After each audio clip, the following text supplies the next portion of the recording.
Question देख लेते हैं। आज का अपना पहला क्वेश्चन क्या है। फर्स्ट सवाल है आपका, निम्नलिखित में से कौन सी ट्रेन भारत की पहली डबल डेकर ट्रेन है? जल्दी से बताइए, भारत की फर्स्ट डबल डेकर ट्रेन है जो कि कौन सी है, ये आपको बताना है। जल्दी से बताइए दोस्तों।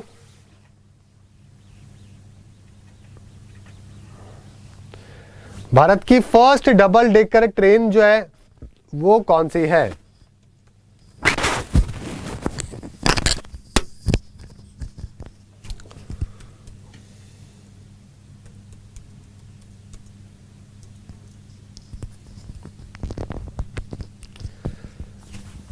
और यहां पे काफी सारे बच्चे हैं जिन्होंने सही आंसर किया है। देखिए दोस्तों, आंसर इसका क्या होगा? फर्स्ट डबल डेकर ट्रेन जो है 2011 के अंदर वैसे ऑपरेट करी गई थी, हावड़ा, वेस्ट बंगाल, धनबाद, झारखंड के बीच में। ठीक है, और यहां पे जो ऑप्शन है आपकी वो दोस्तों इसमें से कौन सा होगा? अहमदाबाद मुंबई जो डबल डेकर एक्सप्रेस है यहां पे, वो आपका यहां पे बिल्कुल सही आंसर होगा। ठीक है दोस्तों, तो फर्स्ट इंडिया की फर्स्ट डबल डेकर जो है शताब्दी एक्सप्रेस को भी बोला जाता है, जो कि मुंबई से गोवा रन करती है। ठीक है, और यहाँ पे अहमदाबाद जो है वो भी आपका सही आंसर है। इनमें से आपका जो है बेटर आंसर क्या होगा? अहमदाबाद आपका बिल्कुल सही आंसर होगा। ठीक है दोस्तों, तो ये बात आपको ध्यान रखनी है, पेपर पॉइंट ऑफ व्यू से इंपॉर्टेंट है। चलिए, तो आपका यहाँ पे आंसर जो है वो क्या है? बी आपका बिल्कुल सही आंसर है। Ahmedabad Mumbai double decker express आपका यहाँ पे बिल्कुल सही आंसर होगा। अगला सवाल देखते हैं, निम्नलिखित में से कौन सी ट्रेन भारत में सबसे व्यस्त उपनगरीय रेलवे नेटवर्क है? सबसे व्यस्त उपनगरीय रेलवे नेटवर्क कौन सा है?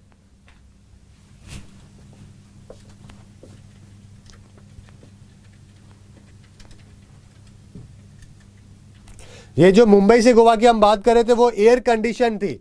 अगर आपसे इंडिया की first air condition double decker शताब्दी ट्रेन की बोले तो वो है मुंबई से गोवा।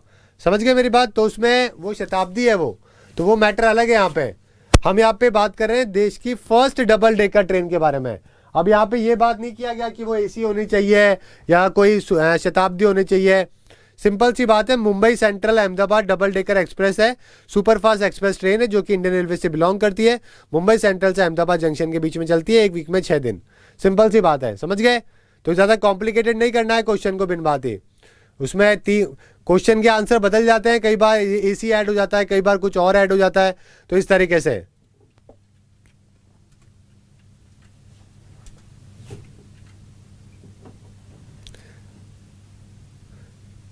चलिए, यहां पे आंसर बताइए क्या होगा दोस्तों?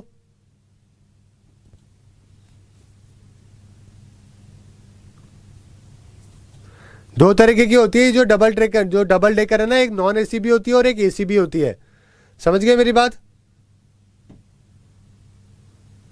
और ये जो एसी वाली जो थी ना, ये थी हावड़ा धनबाद वाली डबल डेकर।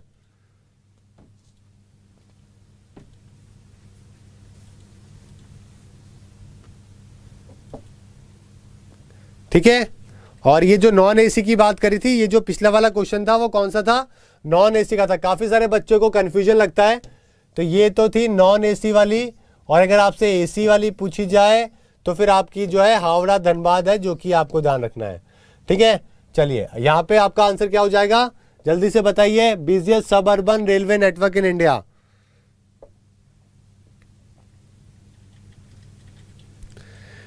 यहाँ पे आपका आंसर होगा मुंबई सब अर्बन रेलवे, मुंबई उपनगरीय रेलवे। आपको मालूम है ना यार, मुंबई में वैसे इतनी भीड़ है, आप आंसर वैसे लगा सकते हो। मतलब इंडिया में नहीं, दुनिया के अंदर one of the busiest computer rail system है जो कि इसको माना जाता है। ठीक है, नियर बाय 2300 ट्रेन है जो कि यहाँ से मतलब ये इसको मैनेज करता है, और नियर बाय कोई 75 लाख लोग हैं जो कि इसमें ट्रेवल करते हैं। समझ गए? तो काफ़ी वैसे मुंबई के नाम से आप आंसर कर सकते थे। निम्नलिखित में से किस रेलवे स्टेशन में का भारत में सबसे लंबा रेलवे प्लेटफॉर्म है? तो ये तो काफी सिंपल सवाल है, बचपन से सुनते आ रहे हो आप लोग, कोई इसमें टेंशन नहीं है। काफी सिंपल सा सवाल है इसके अंदर। तो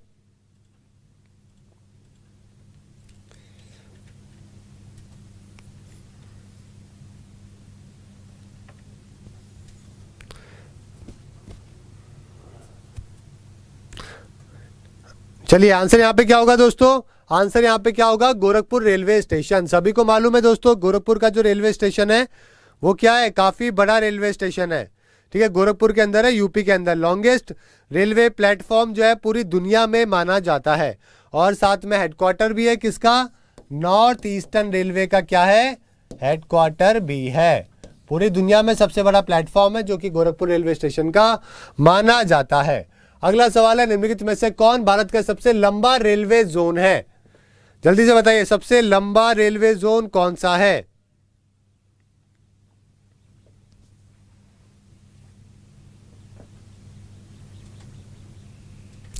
लॉन्गेस्ट रेलवे जोन भारत में कौन सा है? जल्दी से आंसर करो और वीडियो को शेयर कर दो सभी बच्चे अपने ग्रुप में, सब जगह पे, ताकि और भी बच्चे जुड़ सके, अपनी प्रिपरेशन कर सके।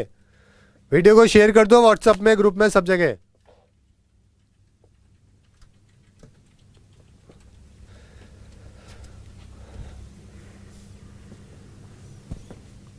चलिए आंसर यहाँ पे क्या होगा, यहाँ पे नॉर्दर्न रेलवे दोस्तों आपका बिल्कुल सही आंसर होगा।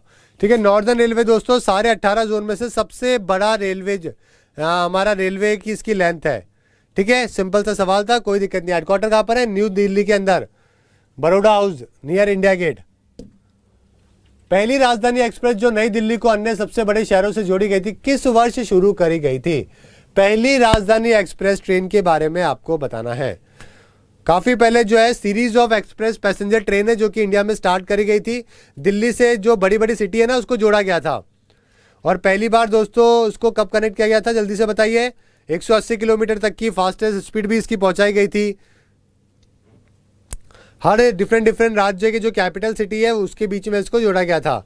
और पहली राजधानी एक्सप्रेस ट्रेन कब स्टार्ट करी गई थी? 3 मार्च 1969 के अंदर, 3 मार्च 1969 के अंदर इसकी शुरुआत है जो कि करी गई थी। तो आपका आंसर क्या हो जाएगा, डी आपका यहाँ पे बिल्कुल सही आंसर हो जाएगा। आईआरसीटीसी भारतीय रेलवे की सहायक कंपनी है जो खान पान, पर्यटन और ऑनलाइन टिकट संचालन का काम संभालती है। इसका हेडक्वार्टर आपको बताना है, इसका हेडक्वार्टर कहां पर है? जल्दी से बताइए, आईआरसीटीसी का हेडक्वार्टर कहां पर है?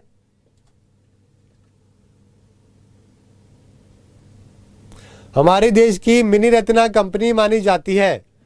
हेडक्वार्टर आपको बताना है इसका कहां पर है। जल्दी से आंसर करो इसका। काफी सारे बच्चों ने इसका आंसर जो है वो, हाँ, अभिषेक सिंह राजपूत, जोन 17 है, कोलकाता मेट्रो को मिला के 18 हो जाते हैं।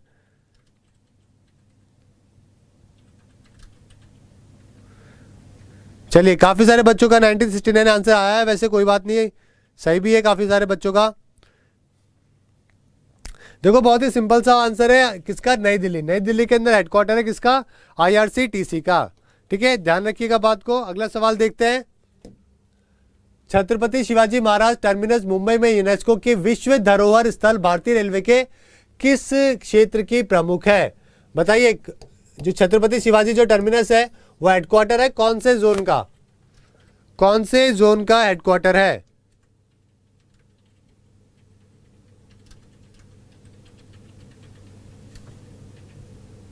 इसको क्या बोलते हैं हम, विक्टोरिया टर्मिनस भी कहते हैं, पता है ना।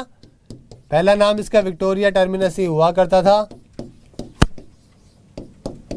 छत्रपति शिवाजी महाराज टर्मिनस है, पहले महाराज नहीं था, अभी कुछ टाइम पहले महाराज ऐड किया गया है। यूनेस्को वर्ल्ड हेरिटेज साइट भी है मुंबई के अंदर। और ये हेडक्वार्टर कौन सा है दोस्तों, सेंट्रल रेलवे का हेडक्वार्टर है, ध्यान रखिएगा, सेंट्रल रेलवे का हेडक्वार्टर है। ठीक है, चलिए अगला सवाल देखते हैं। केंद्रीय बजट 2019-20 के अनुसार बेंगलुरु मेट्रो रेल परियोजना के लिए कितनी राशि आवंटित की गई है? तो देखो दोस्तों, एक बात और ध्यान रखिएगा, आप जिस भी जोन का एग्जाम दे रहे हो ना, उस जोन से रिलेटेड आपको 1 या 2 सवाल एग्जाम में देखने को मिलेंगे। फॉर एग्जाम्पल, अगर आप मुंबई के अंदर अगर आप पेपर दे रहे हो, मुंबई जोन के अंदर आप दे रहे हो, तो आपको पता होना चाहिए कि बजट के अंदर मुंबई मेट्रो को कितना बजट दिया गया है। बेंगलुरु के अंदर पेपर दे रहे हो तो बेंगलुरु मेट्रो का पता होना चाहिए। अगर उस सिटी के अंदर मेट्रो बन रही है तो आपको ये जानकारी होनी चाहिए, क्योंकि क्वेश्चन क्या होते हैं, हर जोन के हिसाब से अलग अलग आते हैं, मालूम है ना आपको, है ना। हर जोन के हिसाब से पेपर जो है वो अलग अलग बनता है और फिर बाद में लास्ट में क्या होता है, नॉर्मलाइजेशन होता है पेपर के इजी और मुश्किल होने के हिसाब से। ठीक है, अब जिस जोन के अंदर जो पेपर होता है ना, जैसे कि फॉर एग्जांपल अजमेर जोन के अंदर पेपर हुआ, अब अजमेर जोन के अंदर पेपर होगा तो वो लोग क्या करेंगे, अजमेर से रिलेटेड या फिर अजमेर जोन के रेलवे से रिलेटेड 1 या 2 सवाल है जो कि डालेंगे। समझ गए, हमेशा ऐसा होता ही होता है। आप भी देखोगे जब पेपर देने जाओगे तो आपको ऐसा ही मिलेगा। ठीक है, तो ये बात ध्यान रखना कि आप जहां का पेपर दे रहे हो, अगर वहां पे कोई कार्य हो रहा है रेलवे के अंदर लोकली, तो आपको पता होना चाहिए। बेंगलुरु के लिए इस बार 17,000 करोड़ रुपए जो कि दिए गए थे। समझ गए मेरी बात, ध्यान रखिएगा। अगला सवाल है, ये आपके रेलवे के सवाल थे अब तक के जो कि मैंने आपको कवर कराए। जितने भी रेलवे के सवाल बन सकते हैं ना, वो मैंने सारे आपको करवा दिए हैं, जितने भी रेलवे के बन सकते थे। समझ गए, इससे ज्यादा रेलवे के क्वेश्चन नहीं बन सकते। और अभी हम देख रहे हैं जो कि आपके एग्जाम में आ चुके हैं।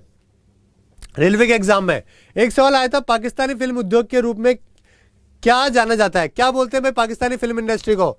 जैसे भारत का बॉलीवुड है, वैसे साउथ इंडिया का हमारा टॉलीवुड है, वैसे ही पाकिस्तान की फिल्म इंडस्ट्री को क्या कहते हैं?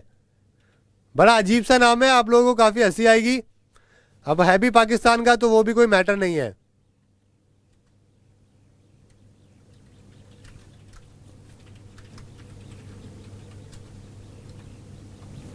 चलिए आंसर क्या होगा?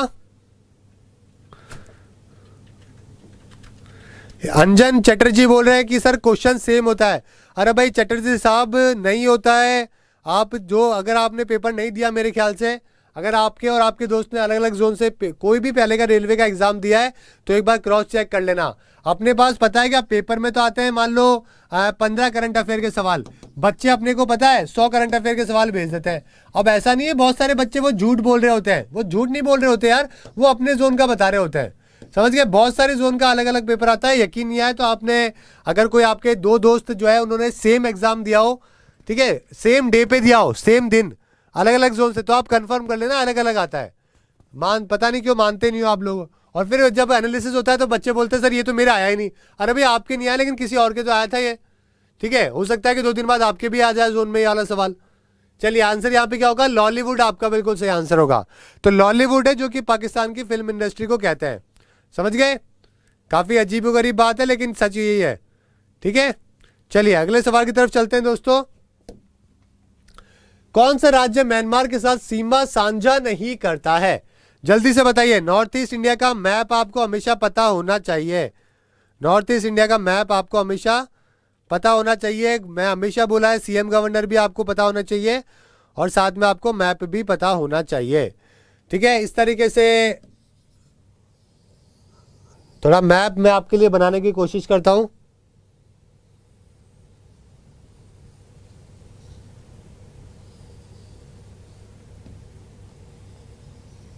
ये इस तरीके से नॉर्थ ईस्ट इंडिया का हमारा मैप है। समझ गए। अब यहाँ पे दोस्तों क्या है कि जो ये वाला एरिया है, कहाँ तक का, जो ये वाला यहाँ तक का एरिया है, ये कौन सा है? अरुणाचल प्रदेश। समझ गए। थोड़ा सा नीचे जाओगे अगर, तो ये आपको क्या है? नागालैंड है। ये सारा म्यांमार से बॉर्डर इसका टच हो रहा है। फिर उसके बाद थोड़ा सा और नीचे जाओगे, नागालैंड के नीचे क्या आएगा? मणिपुर आएगा। तो ये हो गया आपके मणिपुर। थोड़ा सा और नीचे जाओगे तो क्या आएगा दोस्तों? ये आपको पूरा मैप याद होना चाहिए, गलत बात है अगर नहीं है तो। मिजोरम आएगा।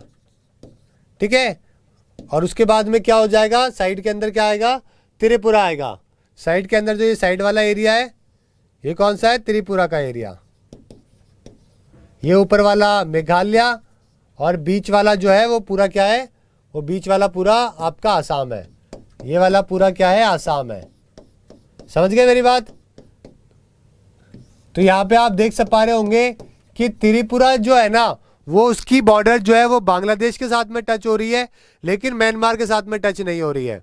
यहाँ पे म्यांमार के किन 4 राज्यों की हो रही है? अरुणाचल प्रदेश, नागालैंड, मणिपुर और मिजोरम। ये ऑर्डर याद कर लो आप तो, अरुणाचल, नागालैंड, मणिपुर, मिजोरम। इस तरीके से याद करोगे तो कभी कोई समस्या नहीं आएगी। अरुणाचल प्रदेश की बात करें तो अरुणाचल प्रदेश के सीएम गवर्नर कौन है अभी राइट नाउ? अरुणाचल के कौन है? पेमा खांडू जी। और साथ में वहाँ पे गवर्नर कौन है? बीडी मिश्रा। गवर्नर कौन है? मिश्रा जी है, बीडी मिश्रा जी है जो कि वहाँ पे गवर्नर है। और राजधानी क्या है? ईटानगर वहाँ की राजधानी है। समझ गए? 3 बातें ध्यान रहेगी। चलो नागालैंड की बात करते हैं। नागालैंड की बात करें तो नागालैंड के सीएम कौन है? नुफिरियो, ठीक है, नीफिरियो वहां पे। और गवर्नर कौन है? RN रवि। और कैपिटल क्या है? कोहिमा। नागालैंड के बाद बात करें मणिपुर की, ठीक है, उसके नीचे कौन सा है? मणिपुर है। तो मणिपुर के कौन है सीएम दोस्तों? बीरेन सिंह। और आचार्य जी वहां पे गवर्नर है। और कैपिटल क्या है? इम्फाल इसकी कैपिटल है। उसके बाद मिजोरम की बात कर लेते हैं। मिजोरम की बताओ। मिजोरम की बात करें तो कौन है दोस्तों सीएम वहां पे? वो है अभी जोरंगथंग सीएम है। गवर्नर कौन है? जगदीश मुखी। जो आसाम के गवर्नर है वही अभी मिजोरम के भी गवर्नर है। ठीक है दोस्तों, तो इस तरीके से 4 राज्य जो कोने के हैं ये आपको पता होने चाहिए। चलिए अगले सवाल की तरफ चलते हैं। तो आंसर यहाँ पे क्या हो जाएगा? त्रिपुरा आपका सही आंसर हो जाएगा। ठीक है, त्रिपुरा लगा दीजिएगा। त्रिपुरा आपका यहाँ पे बिल्कुल सही आंसर है। अगला सवाल देखते हैं। स्लीप एपनिया डैश के लिए संबंधित है। तो स्लीप एपनिया जो है दोस्तों ये किस चीज से संबंधित है ये आपको बताना है। सुना है कभी स्लीप एपनिया के बारे में?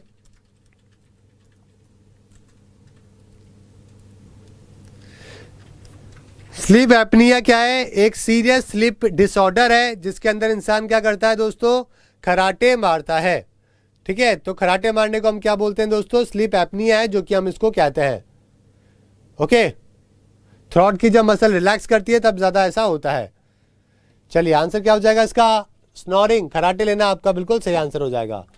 पानी का डैश कथनाग है। तो boiling water of boiling point जो है वाटर का वो कितना है ये आपको बताना है। फ़ारेनहाइट के अंदर, फ़ारेनहाइट के अंदर बताना है कि भाई बॉइलिंग पॉइंट जो होता है वो कितना होता है।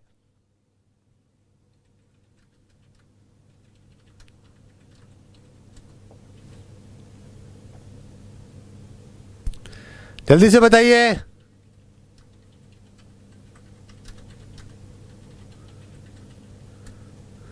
सीएम गवर्नर भी याद करके जाइएगा, एक पेपर में सवाल जरूर आएगा। आंसर यहाँ पे क्या हो जाएगा? 212 बिल्कुल ठीक जवाब दिया है बच्चों ने यहाँ पे। 212 डिग्री फ़ारेनहाइट आपका बिल्कुल सही जवाब है। समुद्री जल के विलवकीकरण के लिए प्रयुक्त तकनीक के रूप में क्या है? अगर समुद्र का पानी आपको डिसैलिनेशन करना है, अगर उसमें से नमक निकालना है तो कौन सी टेक्निक है जो कि आपको यूज करनी पड़ेगी? जल्दी से बताइए। समुद्र का पानी साफ करने के लिए कौन सी टेक्निक आपको यूज करनी पड़ेगी?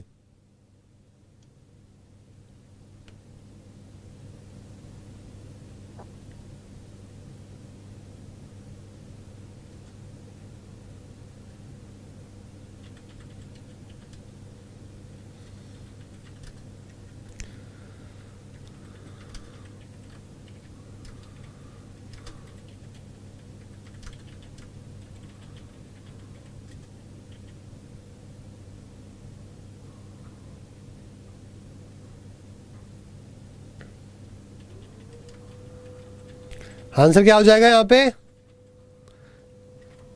आंसर क्या होगा यहाँ पे? डिसैलिनेशन दोस्तों। आसवन जो होता है वो क्या होता है? तरीका होता है जिससे आप क्या करते हो? सी वाटर को डिसैलिनेशन करते हो। अभी क्या है कि समुद्र के पानी को हम थोड़ा सा कर नहीं पाते क्योंकि बहुत ज़्यादा महंगी टेक्निक है, महंगा डिवाइसेस आपको यूज़ करने पड़ते हैं। हालांकि इजराइल और कुछ देश है जो कि अभी वहाँ पे पानी की समस्या है तो वो डिसैलिनेशन को यूज़ करते हैं सी वाटर का। इंडिया ने भी वैसे कर रहा है, इंडिया भी ऐसा नहीं है इंडिया के पास टेक्नोलॉजी नहीं है, इंडिया कर रहा है लेकिन ज़्यादा नहीं कर पाते अभी हम। चलिए अगला सवाल है, विश्व आर्द्र भूमि दिवस कब मनाया जाता है? वर्ल्ड वेटलैंड डे जो है वो कब मनाया जाता है? जल्दी से बताइए आंसर। इस साल की थीम क्या थी दोस्तों? Wetlands and the climate change. इस साल की थीम थी wetland and the climate change. Wetlands and the, ये तो इस साल का विषय है, थीम है जो कि आपको ध्यान रखनी है, पेपर में कई बार पूछ लेते हैं। और डे का पूछे अगर आपसे किस तारीख को मनाया जाता है तो दोस्तों रामसर कन्वेंशन है, आपने सुना होगा ठीक है, रामसर के अंदर क्या हुआ था? एक कन्वेंशन हुआ था जिसमें दलदल को बचाने के लिए, वेटलैंड को बचाने के लिए साइन किया गया था कई सारे देशों के साथ। कब? 1971 के। पेपर में पूछते हैं रामसर कन्वेंशन किस चीज से रिलेटेड है, तो ये क्या है? ये वेटलैंड से रिलेटेड। वेटलैंड का मतलब है आर्द्र भूमि, जो दलदल होती है ना उसको बचाना बहुत जरूरी है। उसमें बहुत सारा क्या होता है? कार्बन होता है, अगर वो नहीं होगा तो बहुत ज्यादा समस्या हो जाएगी। आंसर क्या हो जाएगा आपका? 2 फरवरी आपका बिल्कुल सही आंसर है जो कि हो जाएगा। समझ गए? ईरान की सिटी है रामसर, वहां पे कैस्पियन नदी के किनारे जो है इसको साइन है जो कि किया गया था। समझ गए मेरी बात? चलिए अगला सवाल देखते हैं। भारत के तीसरे मुगल सम्राट कौन थे? बहुत ही सिंपल सवाल है जो कि आपके एग्जाम में आया था।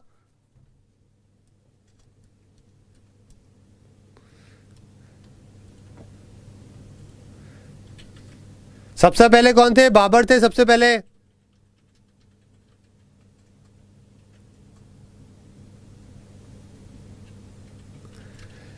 बाबर के बाद बताइए।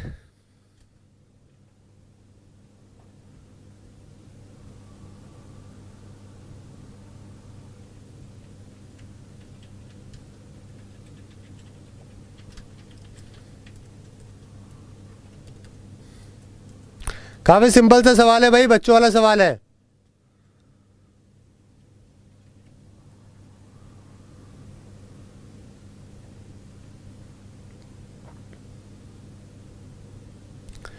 आंसर क्या होगा? बाबर हो गए। बाबर के बाद में अगले कौन हो गए? बाबर कब थे दोस्तों? 1526। ठीक है, 1526 में बाबर पहले मुगल एम्परर थे जिसने भारत के अंदर क्या किया? मुगल एम्पायर की स्थापना करी, गन पाउडर इंट्रोड्यूस किया, इब्राहिम लोदी को फर्स्ट बैटल ऑफ पानीपत में हराया 1527 एडी के अंदर। ठीक है, उसके बाद यहाँ पे मुगल वंश है जिसकी स्थापना हो गई। ठीक है दोस्तों, तुर्क बाबरी तुर्की के अंदर किताब लिखी। सेकंड नंबर पे हुमायूं आया, जिसने हुमायूं की बात करें तो 2 बैटल शेरशाह सूरी के साथ में लड़ी, बैटल ऑफ चौसा और बैटल ऑफ कन्नौज। दोनों लड़ाइयाँ हार गया और लाल किले की बिल्डिंग लाइब्रेरी से उतर रहा था, वहां से फिसल के उसकी मौत हो गई। ठीक है, किताब भी लिखी हुई है हुमायूं नामा जो कि गुलबदन बेगम के द्वारा लिखी गई। तीसरे कौन है? अकबर। अकबर के बारे में बात करें तो ग्रेटेस्ट रूलर सेकंड हमारे माने जाते हैं, थर्ड ग्रेटेस्ट रूलर इनफैक्ट। ठीक है, सबसे पहले अशोका, उसके बाद में अपने समुद्रगुप्त और तीसरे अकबर। तो मनसबधारी सिस्टम इन्होंने स्टार्ट किया और इबादत खाना बनाया फतेहपुर सिकरी में, और भी बीरबल हाउस, तानसेन और भी कई सारी चीज़ें के वहाँ पे महल है जो कि बनाए गए। उसके बाद जहांगीर आया, फिर शाहजहाँ आया, फिर औरंगजेब आया, फिर बहादुर शाह फर्स्ट आया, फिर जहांदर शाह आया, फारूक शियार, मोहम्मद शाह, अहमद शाह, आलमगीर, शाह आलम, अकबर द्वितीय, बहादुर शाह द्वितीय। ठीक है, इस तरीके से बहुत सारे लोग आते गए। मैंने आपको पूरा लास्ट तक बताया 1857 तक, बहादुर शाह सेकंड तक। आपको सिर्फ और सिर्फ औरंगजेब तक ही ध्यान रखने हैं क्योंकि Aurangzeb was the last powerful ruler जो कि किसका था? मुगल का था। उसके बाद वाले फर्जी थे। ठीक है, अगला सवाल, कोलोसियम जिसे फ्लैवियन एम्फीथिएटर के नाम से जाना जाता है ये कहां पर है? कोलोसियम के बारे में बताना है। कोलोसियम क्या है दोस्तों? आपने मूवीज में देखा होगा, इस तरीके से एक एम्फी थिएटर है जो कि सबसे पुराना है, 500-1000 साल पुराना है, जहाँ पे बीच में दो लोगों के बीच में लड़ाइयाँ होती थी, है ना, चारों तरफ जो है जनता बैठी करती थी। तो इस तरीके का एम्फी थिएटर है जो कि कहाँ पे ये है? कहाँ पे? रोम के अंदर। ठीक है, कोलोसियम, कोलोसियम इसको हम कहते हैं। ओके, तो आंसर क्या हो जाएगा? रोम आपका सही आंसर हो जाएगा। अगला सवाल है, प्राचीन भारतीय कानूनी दस्तावेज मनुस्मृति कौन सी भाषा में लिखी गई है? जल्दी से बताइए, कौन सी भाषा के अंदर लिखी गई है? लास्ट सवाल है आपका, आंसर क्या हो जाएगा इसके? संस्कृत के अंदर लिखी गई है। इससे पहली किताब है जो कि कहते हैं हम किसकी? हमारे लीगल